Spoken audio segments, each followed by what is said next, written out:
Hi, I'm Justin Riley. Today on Wisconsin Doctors, we're going to learn a little bit about complementary medicine, which includes yoga, massage, and acupuncture.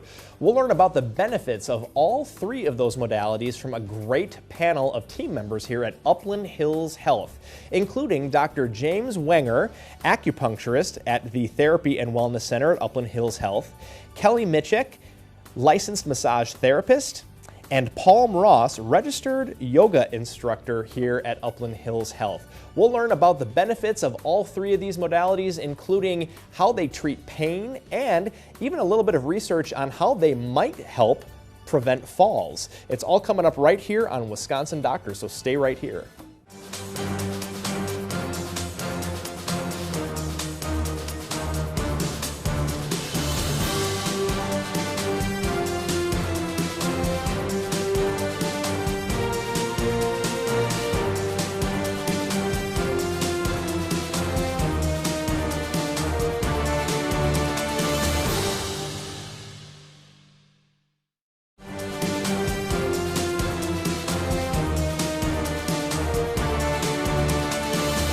Welcome back to Wisconsin Doctors. We're at Upland Hills Health this week, and I'm really excited because we're learning more about complementary medicine and what all that entails. And I'm joined by a fantastic panel here, all newbies, all new to the show.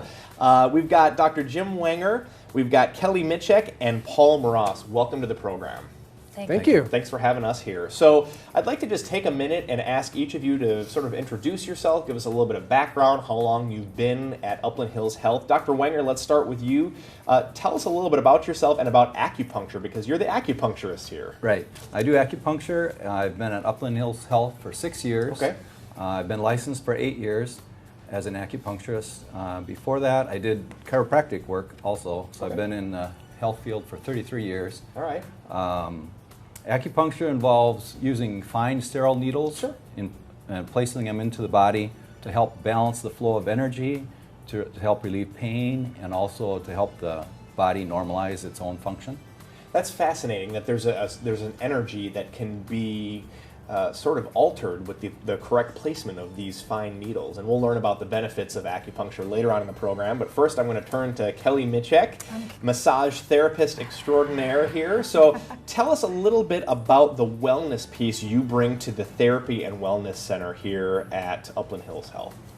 Well, I'm the massage therapist, so I bring relief of tension and stress, and also in the therapy department I do a lot of after surgery, post-op, scar tissue release, trigger point therapy. Wow, all right. So it's a great program. When you talk about tension release, do you think you're going to need a massage after today's show? Yes. Okay. I will schedule myself. Okay, sounds good. So talk to us real briefly about the different styles of massage that you're offering. There's Swedish. I use a lot of trigger point. That's probably the biggest one that I use here at the hospital. We do some fascia release. Okay. So you said Swedish massage was part of that as well? Yes, yes. That's just a general relaxation massage. Okay. And if a person has never scheduled a massage here before and they say, hey, you know, that's something I'd like to do, I'd like to go to Upland Hills, it's right down the road from me, what can they expect on their first appointment with you? Well, first time you come in, of course, you have the paperwork to do so that we can figure out where we're going with it and what you're looking for. And then I bring you back to the room. We talk about our goals, our focus, what ailments might be. And then I will leave the room, let you undress to your comfort level, and then I come back in and I introduce myself to the body. It's because, you know, when someone comes up behind you and grabs you, you jump. Right. We don't want to do that. Right. So they actually, you actually do some work with the patient on the first appointment. It's not just a consultation. Yes. It's a full. If they scheduled an hour, it is a full hour. If it's a half hour, that's why they have to come in 15 minutes early for the paperwork. Yeah, got it. Well, very cool. Paul Ross, we're going to turn to you, yoga instructor here. So tell us a little bit about yourself and how you are affiliated with Upland Hills Health. So I've been practicing yoga for about 25 years. Okay. I've been a registered yoga therapist for about 10 years now, and I've been at Upland Hills Health for 8. Okay. And we teach classes here, mostly focused on the older adult population, but we have anybody is welcome to come to our classes. So yoga is becoming so much more mainstream, but for those of us who are unfamiliar with it, just give us a brief overview of what yoga is, and then I guess later on in the show we'll talk about what yoga looks like here at Upland Hills Health. But give us a quick overview of what yoga is in general. Yes, so yoga is basically a multifaceted discipline that comes from India. It was based off of practices from India, and we might associate practices of asanas or physical poses that people would do. There's other practices though also that are incorporated in any yoga class. So breathing is very important with a yoga class. Also meditation or mindfulness can also be incorporated. This is all goes under the umbrella of complementary medicine, and we have to take a short break, but when we come back, we're going to learn a little bit more about the benefits of complementary medicine and all three of these modalities. Don't go away, there's more Wisconsin Doctors coming up after this.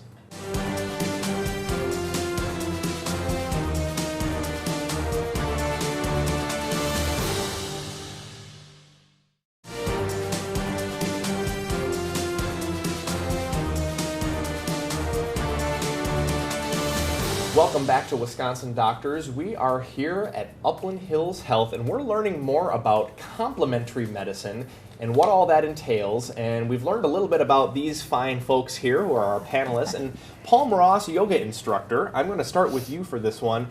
Is yoga something that is for everyone? Yes. Yes. Okay, moving on. Great question. So I think one of the concerns that I have with how branding is done in the West is that yoga seems to be for the young and the fit. Sure. And I'm here to say that yoga is for everybody, especially for the senior population, but for anybody who's dealing with any challenges with their any shape, any size, any type of age, yoga can be a benefit for them. And I've had the opportunity to talk to a lot of different yoga instructors through this job, and everybody says, this is something that's adaptable to people's abilities. I mean, it's very much, let's meet you where you're at. Correct. So, yeah. So what about seniors or people who have injuries or joint problems? I mean, is that open to even folks like that? Very much so. So the scientific community has really looked into what are some of the positive effects that yoga has on any population, and we've seen from cardiovascular disease to Alzheimer's, all these different type of challenges that people face. The scientific community has shown that there's positive effects on that, but specifically with the older adult population, I think there is the quality of life that is enhanced by this, and then also the community support. So coming together as a community can be a very big benefit for the older adult population. Yeah, and there's you mentioned the Alzheimer's component, and that's news to me. However, it kind of makes sense because there's such a strong mind-body connection, and so when you're really yoga, I think tries to bridge that gap as much as possible. So when you're doing that, I can imagine that would be an improvement for the mind. Correct. Yes. Excellent. Kelly, your turn. Kelly Mitchek, massage therapist. Let's talk a little bit about massage therapy and who specifically benefits from massage therapy, and then how do they benefit? Well, pretty much everyone benefits. Sure. There are a few contraindications, though. We don't massage in the first trimester of a pregnancy. Okay. So that's good to know. Why is that? Can you expand on that a little bit? You don't want to be the last person. The first trimester is always a touchy period for women, and you just don't want to be the last person to touch them. Okay, all right. There is a few acupressure points on the ankles that can induce labor or turn the baby, and so you just have to be careful with that. That's fascinating. That's fascinating. But after the first trimester, it's wonderful, and we do have a massage table for a pregnancy massage table here, so they can lay on their stomach. I can imagine that might be hard to lay on their stomach if they're 9 months pregnant. It has a cutout. Sure. Okay. So it's open to pregnant folks, and anybody, just about anybody, can benefit from it. Yes. Senior citizens and up. Kids too. I mean, you ever massage any kids or anything like that? Some young athletes, yes. Okay. But we do have to have a consent form signed by their parents. But yes, we do have athletes that come in too. Okay. Awesome. For sports injuries. And you talked about pressure points a little bit. Can you talk to us about how massaging those pressure points actually, I mean, what benefits, what do they get out of that? I mean, obviously we know that massages are relaxing, but you know, beyond that, what are some of the other health benefits of that? Trigger point therapy? Trigger point therapy, yeah. Yes. It releases the trigger points so that and pain refers other places, so you might be using a trigger point up in your shoulder and you're going to feel it down your arm. Okay. So it's a referral pain. Sure. And when you hold those points and release those points, then that gets the tension out and So it kind of sounds like if you're having pain somewhere in your body, it might be because you have something going on at a different part of your body. Correct. And the massage will actually help release release some of that. Wow, that's fascinating. And it takes pressure off nerves. Okay, So. great. Well, Dr. Wenger, we're going to get to you in just a second, but first we got to take a break, and we're going to come back here, and we're going to talk acupuncture here at Upland Hills Health. Stick with us.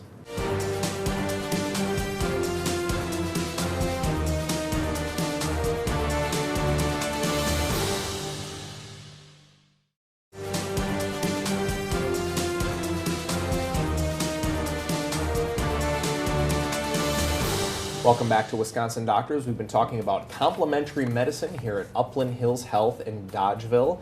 And we didn't get to you quite yet, Dr. Wenger, about what exactly are the health benefits of acupuncture, because acupuncture falls under that umbrella of complementary medicine. So first of all, talk to us a little bit about some of the reasons that people might come to you for acupuncture. Sure. The main reason people come for acupuncture is relief of pain. Okay. Just like they would go to most doctors or practitioners, they're looking for help to relieve some sort of painful condition. As well as pain, though, acupuncture can also help with insomnia. It can help with digestive issues, fertility issues, anxiety, depression. So acupuncture works to help balance the body's system, and so it can help with hormonal issues and different things like that too. So people sometimes come to you for pain, and I think it sounds like they might, realize that there's other benefits from it, and they might get other benefits from it besides just the pain relief. Which Sure. is great. Yeah, as part of the paperwork when they first come in, usually we have people list their 5 main complaints. Sure. And usually one of the first couple are usually pain, but sometimes during the course after they've had a few treatments, they say, well, the pain's some better, but number 3, like I'm sleeping a lot better, or number 4 is I've got more energy. Right. I just feel better in other ways too. Right. Yep. Well, let's talk a little bit about the pain management Sure. component to this and the effect that acupuncture has. So obviously this is something that's people know for treating pain. Acupuncture is. How exactly does that work? How does it treat pain? Sure. Chinese medicine is based on the concept of vital energy and qi. Qi is travels through our entire body, and in Chinese medicine, when the qi is blocked, is when it's stagnant and not moving and flowing properly, that's when pain will develop and disease can come in. So the Chinese, thousands of years ago, it's been around for at least a couple thousand years, they figured out the different pathways where the qi flows more closely to the surface of the body.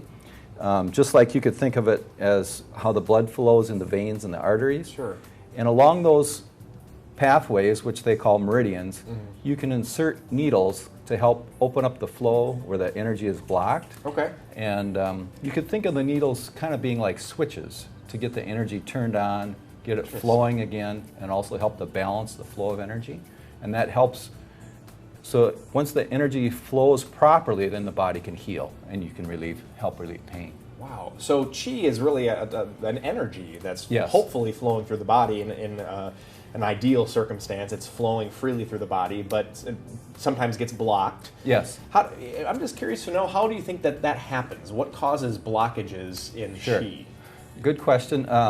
One of the main things is injuries. Okay. So a fall or a cut or car accidents, anything that causes trauma to the body can affect how the flow.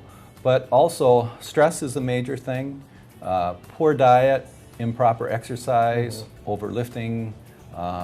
There's a lot of things that can affect the chi. Your chi can be affected by sleep, diet, lots of things. Okay. Okay. So there's some things that we can do to make sure that our chi is flowing before we even go to see an acupuncturist. Sure. That's great. And to maintain the work that you're doing on patients, right? You know, to keep that energy flowing once you get it flowing. Right. So yeah. In Chinese medicine, they stated that there was 3 free therapies that everybody should have for basic good health, and that's a good night's sleep, proper diet, and proper exercise. Excellent. Well, when we got to take a short break here, but when we come back, we're going to talk a little bit more about how massage has an effect on pain management, and then we're also going to talk a little bit about fall prevention. So don't go away. There's more coming up right here on Wisconsin Doctors here at Upland Hills Health.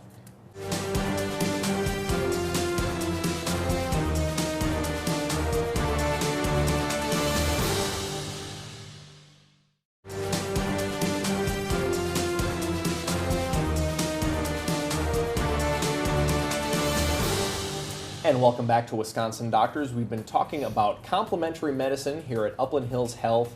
And we left off our previous segment before we went to commercial break talking about how the effect that complementary medicine has on pain management. And I want to continue that conversation just for a moment and ask you, Kelly, as the massage therapist, obviously massage can be a really effective method for pain management. How does that work, and when would you recommend a massage for pain? Well, I would recommend a massage as soon as you can, but there are some injuries where you want to wait a little bit, let the body settle down. Right. You don't want to go right in. And Right. Something where you wouldn't want to re-aggravate something. Correct. It sounds like. Correct. Yeah. Okay. But it helps by reducing muscle tension, takes the pressure off nerves. It increases the circulation and the blood flow, so the more oxygen you get in, the faster the body heals. Yeah, awesome. And also helps with sleep. So that's... Yeah, I would imagine so, because you're nice and relaxed afterwards.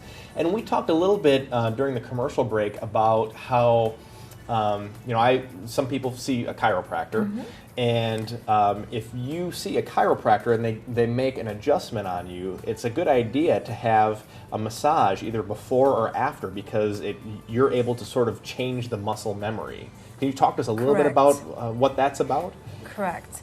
So your muscles will contract and go back to what they're used to. They've been, if you haven't been adjusted for a while, they're into that mode. So when you come in and have a massage, then we can release that, stretch the fascia out, get everything relaxed, and your adjustment will last longer. Plus, it'll be easier for the chiropractor to adjust you. Right. So before or after, those are all good ideas then? Correct. Okay. Correct. Either way is fine. I want to shift gears just a little bit and talk about fall prevention. And I understand that yoga has a really positive effect on fall prevention. Can you talk a little bit about how all that works for us, Paul? So yoga is exploring the effect on fall prevention. Okay. So right now we have been doing a couple research projects in Wisconsin on fall prevention, and specifically on fall risk factors like balance, strength, and the way a person walks. And I've had the privilege to actually do our first research project here at Upland Hills Health. That was about 4 years ago. But specifically when it comes to evidence-based, we don't know if yoga has a positive effect right now on fall rates, basically. And so that's what we're trying to explore. So we're trying to explore the data and see if people who maybe have a history of falling and then practice yoga, if their frequency to which they fall decreases. Correct. Which is what we're hoping for. Exactly, that's what we're hoping. And it kind of makes sense because, as I understand it, balance is taken care of by those small muscle movements, and that's sort of what's really being addressed when you do some of those yoga poses, is really the minor muscle movements. It is the minor muscle movements for balance, yes, and then the bigger muscle groups for strength, definitely. So, and then the way a person walks also. So how they activate the proprioceptive awareness of the bottom of their feet is something that can be very important. Okay. And we have just a couple minutes left, Paul. I'm wondering if you can give us a real simple thing that we can do for yoga and give kind of viewers a taste and use us as your guinea pigs. Give Sure. viewers a taste of Sure. what kinds of things that you're doing with folks here. So one of the things that we found was maybe a little tool, maybe not an exercise particular or a practice, but a tool that people came across that they referenced often that it really helped them in their daily living, not just specifically with balance, and it was the four corners of the bottom of the feet. Four corners in the bottom of the feet. The feet, yes. Okay. And so we could do that in a seated position. Okay. It's basically you want to sit in a position that's very comfortable with both feet on the floor. Okay. And you want the ankles, knees, and hips to be somewhat in alignment. And let's just focus on the right foot right now. So lift the toes of the right foot. Lift the toes. Yep. And then if you put just the big toe down, you're going to feel the base of that big toe, the base, that first point of the four corners. Okay. So lift the toes, kind of spread out the toes of the right foot, and then put the toes back down. And then lift the toes again and put the little toe down, and you can feel that part. Okay. And then spread out the toes, put that down. And then if you lift the toes again and connect in with that inner edge of the heel, that would be the third point. And put the toes back down, spread them out. And then lift them up again, and then go to the outer edge of the heel. So what we encourage people to do is to really think about this with both feet, but think about this in a standing situation and create a habit. So say you're at the grocery line or whatever, and you're just waiting around, you have a few minutes to think about how are you standing? Are you standing equally on each four corners, and are you standing equally on both feet? It sounds to me like there's a certain degree of mindfulness of just being aware of your body and what your body is doing, and how you're just being. Correct. Going back to that muscle memory, we lose a lot of that as we age, especially, and so being aware of how we're standing, how we're moving can be really important. Awesome. We are out of time already. I can't believe it. Thank you so much for having us. It's been great talking to everybody here today. I want to thank all of my guests here at Upland Hills Health. We have Paul Ross, yoga instructor, Kelly Mitchick, licensed massage therapist, and Dr. James Wanger, acupuncturist. Thanks so much for the information today. And thank you for watching. That's all the time we have from all of us here at Wisconsin's 57. We invite you to live longer, live better. We'll see you next time.